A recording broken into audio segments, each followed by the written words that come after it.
જાણવું છે તમારે કંઈક નવું જાણવું છે તો યોર્સ પોડકાસ્ટ ગુજરાતી ક્લિપ્સ લઈને આવ્યું છે તમારી માટે શોર્ટ્સ ક્લિપ.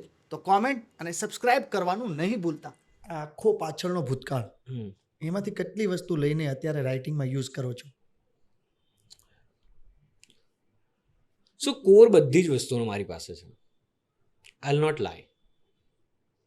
મારા સારા એક્સપિરિયન્સીસ ને ખરાબ, જ્યાં જ્યાં મેં નેગેટિવ પણ એમ લાઈક મહેસૂસ કર્યું છે, એ દરેક વસ્તુના જે કોર હોય, બરાબર છે, કે ક્યાંથી શરૂ થયું, એ કેમ આવ્યું, એમાં મેં શું રિએક્ટ કર્યું, ક્યાં મારી ભૂલ હતી, એ બધું જ મારા જોડે છે. અને હું એ બધું કેવું છે કે હું ભૂલવા પણ નહીં માંગતો. હું શું કામ ભૂલું? That's my life. એ જ તો આપ્યું. ઘણા આપણને કે યાર ઠીક છે બધું ભૂલી જવાનું. કેમ?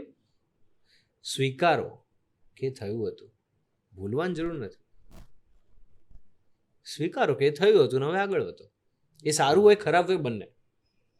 સારું હોય તો પણ તમારે એક ટાઈમે તો સ્વીકાર લેવું પડે કે બસ આટલું સારું થઈ ગયું. Now what next? That's it. Yeah. So એ બંને હોવું જોઈએ. એટલે હું કશું જ બધું જ સાથે છે, સારું ખરાબ. લેખકની સાચી રોયલ્ટી કઈ?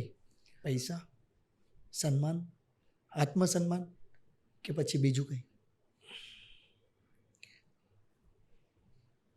જો એટલે ટિપિકલી જોવા જઈએ તો ઓફકોર્સ બધું સન્માન ને આત્મસન્માન ને બધું ઘણું બધું આવતું હોય છે લોકોના પોઈન્ટ ઓફ વ્યૂથી.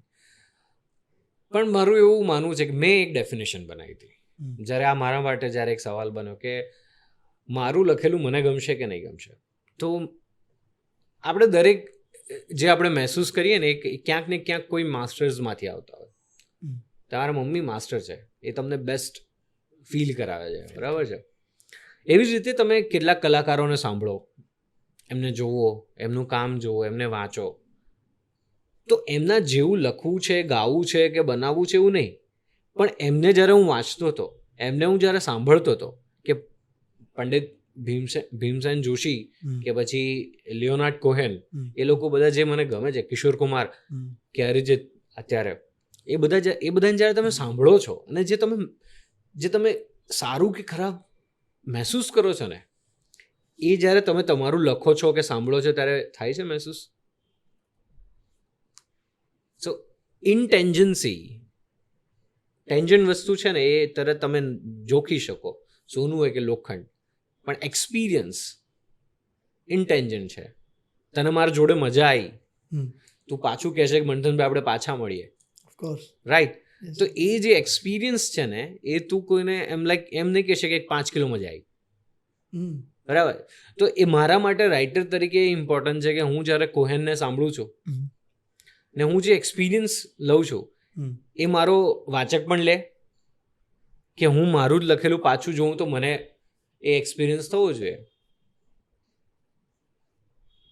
સો બાકી બધું તો છે જ, સન્માન કે પૈસા ને બધું તો મળવાનું જ છે. ઓફકોર્સ તમે સારી રીતે કામ કરશો તો.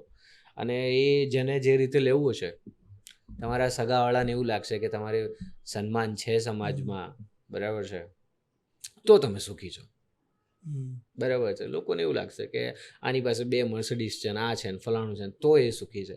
એ તો બધું રહેવાનું છે, ચાલ્યા કરશે મહેનત.